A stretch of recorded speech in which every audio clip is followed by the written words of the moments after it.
Okay, friends, today we are doing part 2 of Masterpiece Sentences. I'm in my virtual classroom. Miss Honey School of Sunshine here has 4 just so excited learners to be here.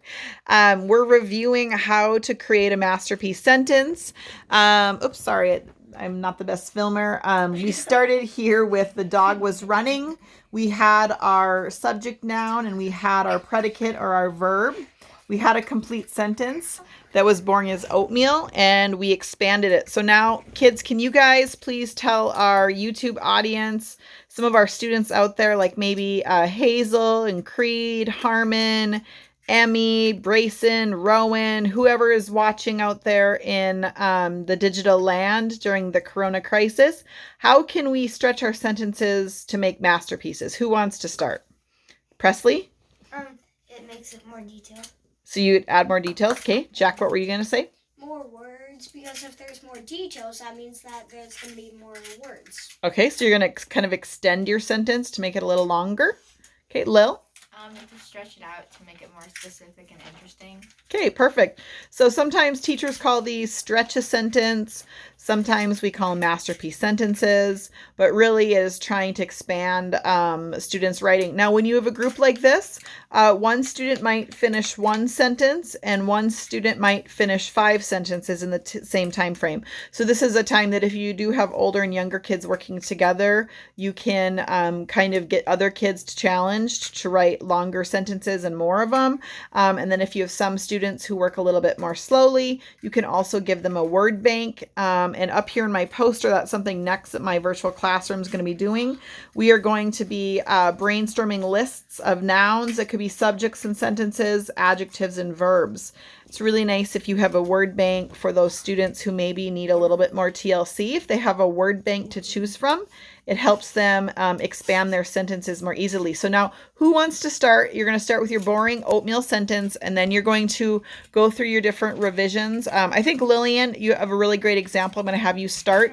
Can you start with the first sentence, but then will you go through each one, yep, and show them your kind of your thinking process? So my first one, the fish swam, and then I added how the fish was swimming. So I did the fish swam quickly, and then I did where was the fish swimming. So I did the fish swam quickly in the ocean, and then I did why was the fish swimming. The fish swam quickly in the ocean when the shark chased him, and then I did when.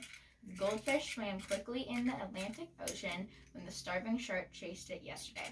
Wow, so we have lots of details there. And kids, we don't have to write every sentence this detail orientated, but when we're writing, we don't want to be boring authors who write boring words and sentences. We want to have details for our readers. So we do want to make sure that we are including some masterpieces when we're writing. Who else would like to share their sentence? Okay, Presley. The teacher talked. The teacher talked boringly. The teacher talked boringly at 3:48 during the day. The teacher talked boringly at 3:48 during the day at school. The teacher talked boringly at 3:48 during the day at school because she was teaching. The lazy teacher talked boringly at 3:48 during the day at school because she was teaching. So she just goes on. And I do have to tell you guys that Presley did ask me what time it was, and I did tell her it was 3:48. So just so you're aware, that sentence could possibly be about me. Okay, so you guys get the hint. We take sentences. Jack, did you want to share? Yes, please. Okay, share your sentence. The cat meowed. The cat loudly meowed. The cat meowed loudly in the night. The cat meowed loudly in the night on the couch in the road. The black cat meowed loudly in the night on his couch in the room and crossed him.